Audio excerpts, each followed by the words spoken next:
बनाने के लिए क्या कर रहे हैं मैं पूछ रहा था।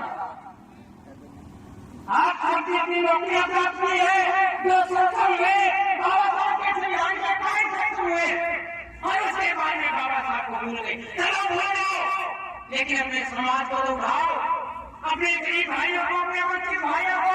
आपको आज जरूरत नहीं है, आपको केवल देने की जरूरत है, आपको समझ करने की जरूरत है, आपको उनको खड़ा करने की जरूरत है। जहाँ दूर है आपकी संपत्ति। ये आदर्श छात्रावास चूरू का दृश्य है। यहाँ अध्ययन करने वाले विद्यार्थी जो सेवा भाव में 5 दिन से लगे हुए हैं। आज 14 अप्रैल बाबा साहब भारत रत्न विश्व रत्न बाबा साहब का जयंती समारोह है, जो हर्षोल्लास के साथ में मनाया जाएगा। कुछ ही समय पश्चात समाज के प्रबुद्ध जन आ रहे हैं। आज 135वीं जयंती का समारोह है, आदर्श छात्रावास चूरू के प्रांगण में आयोजित किया जाएगा। सत्यमेव जयते। छात्राएं रैली के रूप में बाबा साहब का उद्घोष करते हुए मंच की ओर बढ़ रहे हैं।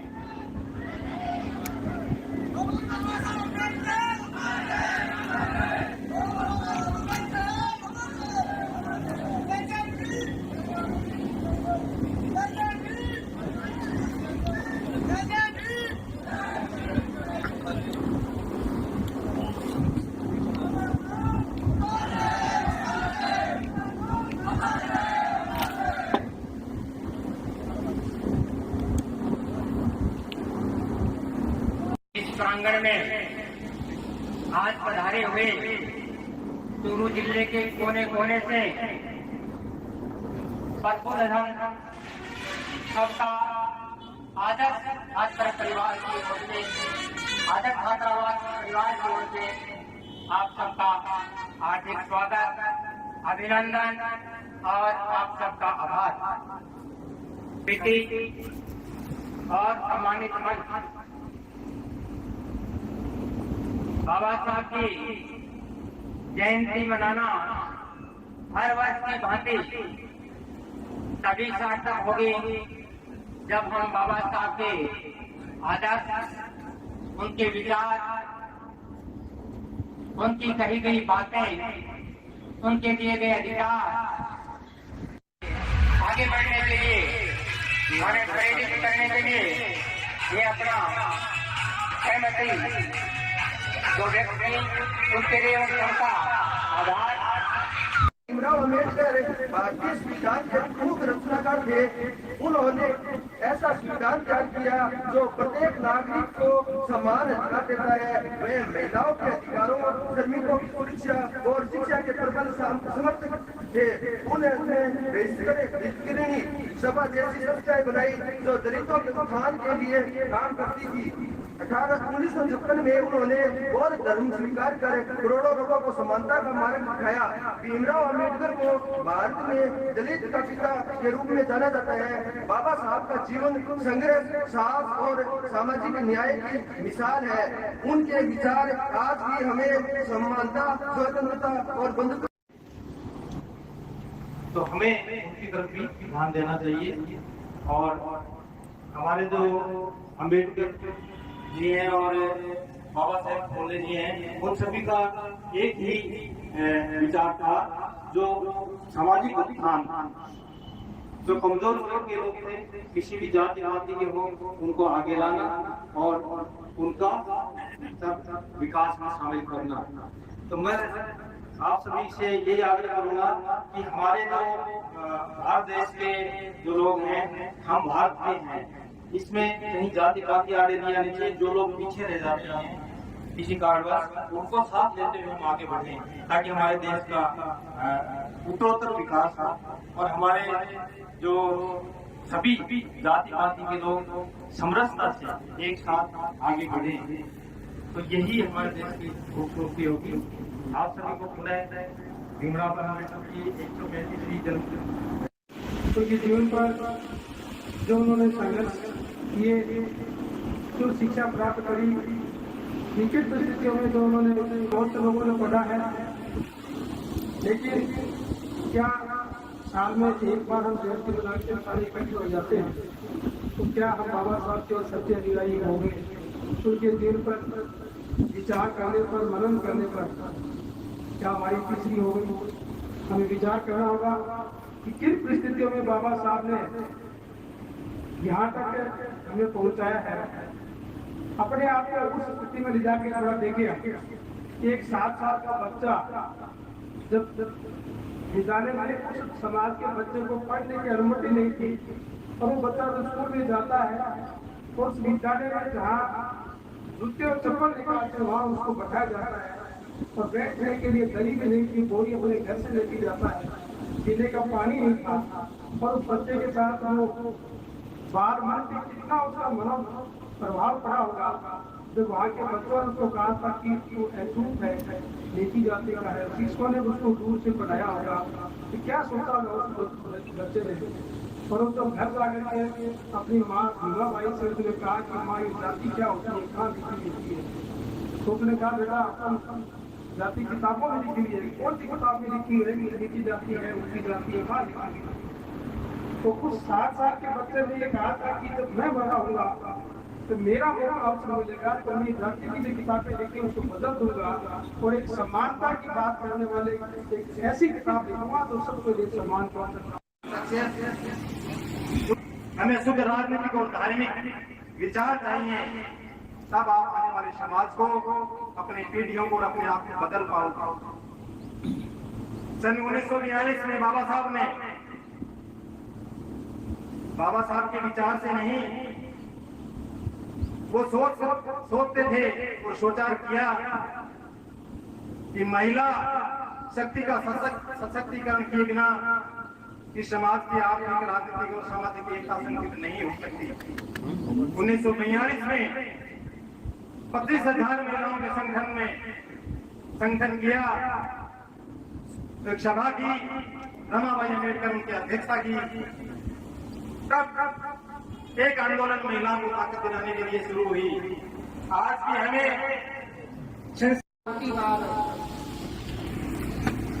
जिन्हें हम प्रणाम कर सकें, नतमस्तक कर सकें, तो हमारे बाबा साहब हैं। भगवान को हम पहले भी पूजा करते थे, खूब सारी पूजाओं के द्वारा मंदिरों में प्रवेश भी नहीं था। जब हमें मुक्ति नहीं मिलेगी उनकी प्रार्थनाओं से आए हैं महान दाता, मुक्तिदाता, इन्होंने हमें विश्व रत्न, देश के वतन केसरी भारत, महान अर्थशास्त्री, महान योजनाकार, महान राजनीतिज्ञ, समाज सुधारक, भारतीय रिजर्व बैंक की स्थापना में प्रमुख भूमिका निभाई उन्होंने। मानव अधिकारों के पैरी और ज्ञान के जो जिनके बराबर हम अभी है ही नहीं कोई। हमारे विद्वानों ने भी कहा है अभी ये सबसे जरूरी जो मुद्दा है, सबसे जरूरी जो बात है, हम आज महानायक, महामानव, उनके जो विचार फूले, शाहू, माननीय कांशीराम साहब, उनके जो विचार थे, उनके विचारों को अगर हम जीवन में नहीं उतारेंगे तो उनकी जो ज्वाला थी, जो फैलाई हुई आग थी, ठंडी पड़ जाएगी। उनके विचारों को जीवन में उतारना अत्यंत ही जरूरी है। और उसी से प्यारे बच्चों, साथियों, सन 1947 में हमारा देश आजाद हुआ था। इनसे पहले मैं बताऊंगा तो काफी टाइम लगेगा, सिर्फ 2 दिन का टाइम दिया। और हम सन 1950 में देश का संविधान लागू किया था। बाबा साहब ने संविधान लिखा था और संविधान में माइनॉरिटी हो, किसान हो, चाहे मजदूर हो, चाहे महिला हो, हर वर्ग को उन्होंने अधिकार दिया था। साथियों, हमें समानता का अधिकार दिया, लेकिन एससी और एसटी को पिछड़े में मानते हुए बाबा साहब ने आरक्षण की व्यवस्था की थी।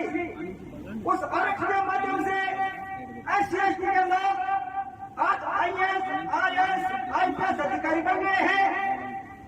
और हमारा चाहे लोकसभा, चाहे विधानसभा में हमारा आरक्षण है, हमारा विधायक बने हैं, एमपी बने हैं और मंत्री बने हैं। ये बाबा साहब की दीन है।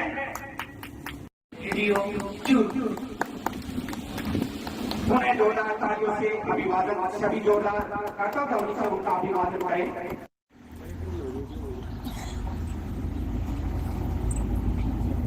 कौन आओगे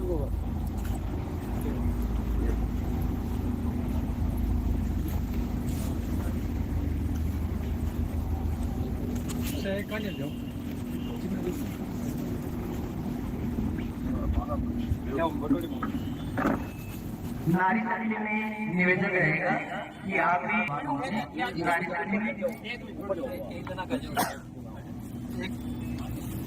बेटा थोड़ा बिन्ने घूम जाओ, बिन्ने हाँ यहाँ हाँ ठीक।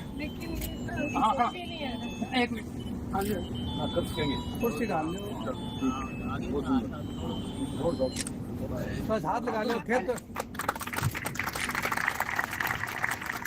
ज्ञान के प्रति सिंबल है बाबा साहब डॉक्टर भीमराव अम्बेडकर विश्व रत्न के रूप में जिन्हें जानते हैं। जितना पढ़े उतना कम है। काशी राम जी का जीवन जब पढ़ते हैं प्रेरणा का जो स्रोत रहा है बाबा थोड़ा साइड में जाओ, अंग्रेज को घर घर तक पहुंचाया श्रीमान काशी राम जी। सगला पुष्प ले लो। बाबा साहब तो मूर्ति अनेक हो जाते हैं, इसलिए जो गलत विचार है उनको दिशा दे और अपनी दिशा बदले। उनका भीमराव अंबेडकर जी की जयंती के उपलक्ष्य में आदर्श छात्रावास में कार्यक्रम रखा गया है। हमें उनके विचारों और आदर्शों को अपने जीवन में ग्रहण करना है। आज हमें यहीं से ये सीख लेके जानी है। बाबा साहब को हम सब नमन करते हैं, वंदन करते हैं। उन्होंने हमारे संविधान का निर्माण किया। ऐसे बाबा साहब को कोटि कोटि बार प्रणाम।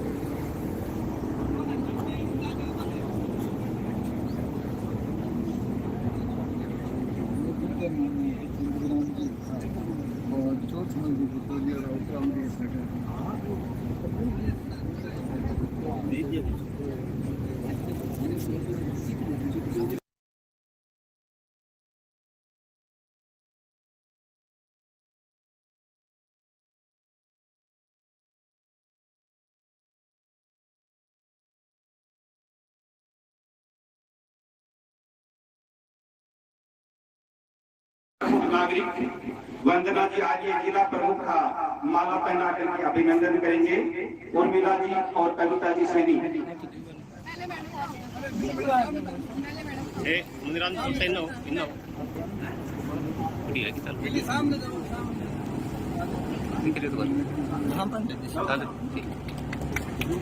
उर्मिला जी और कविता जी सैनी।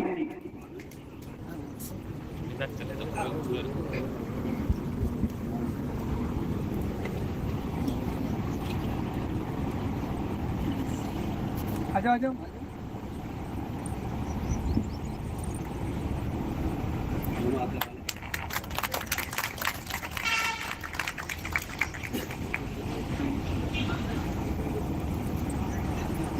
सम्मानित मंच का अभिनंदन करने के लिए कोर कमेटी में असराज जी सावंत, राकेश जी, राजकुमार जी और शीशराम जी से मेरा आग्रह रहेगा कि सम्मानित मंच का पंचशील पहना करके अभिनंदन करें।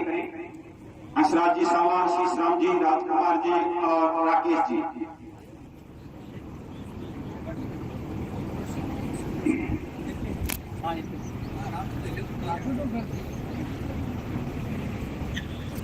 आप सभी का पुनः बहुत अभिनंदन और स्वागत। आदर्श छात्रावास के प्रांगण में बाबा साहब की 135वीं जयंती पर आप लोग पहुंचे हो।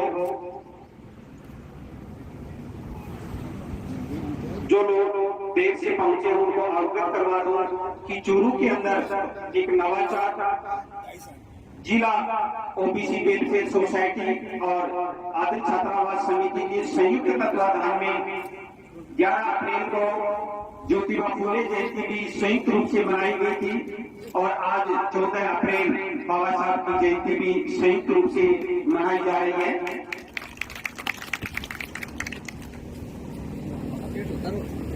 ये विचार जहां से भी आए हैं एक परिवर्तन कहूं या एक अच्छी युग की शुरुआत कहूं जो समाज में एक अच्छी क्रांति लेकर के आएगा। निश्चित रूप से जब बात होती है, बाबा साहब ने इस देश को एक बहुत बड़ा ब्रह्मास्त्र दिया था, लोकतंत्र के अंदर वोट का अधिकार।